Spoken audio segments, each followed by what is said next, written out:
Hi friends, ఎలా ఉన్నారు? Welcome to Ramyaraj DP channel.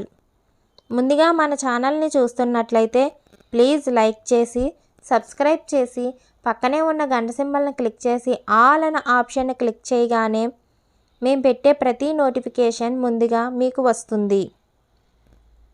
శుభకార్యాల్లో ఆడవాళ్ళ గొంతుకి గంధం రాసేదెందుకు?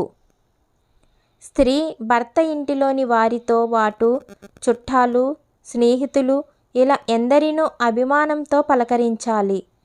భర్త, అత్తామామ వంటి వారితో ఎంతో అభిమానంగా మాట్లాడాల్సి వచ్చినప్పుడు సరళంగా, సౌమ్యంగా మాట్లాడాలి.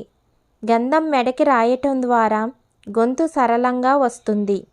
సున్నితంగా, సరళంగా, తియ్యగా మాట్లాడటం వల్ల ఆమెపై గౌరవాభిమానాలు పెరుగుతాయి. ఒక్కోసారి చెప్పే విషయం వినయంగా, వినమ్రతంగా ఉన్నా మాట గట్టిగా, కఠినంగా ఉంటే తమను ఎదిరించేలా మాట్లాడుతుందని అనుకునే ప్రమాదం ఉంది. స్త్రీ రూపానికి తగ్గట్టు స్వరము ఉండాలని రాస్తారు. గంధం శుభానికి సూచన కూడా. ఈ వీడియో కనుక మీకు నచ్చినట్లయితే ప్లీజ్ షేర్ చేసి కామెంట్ చేయండి ఫ్రెండ్స్.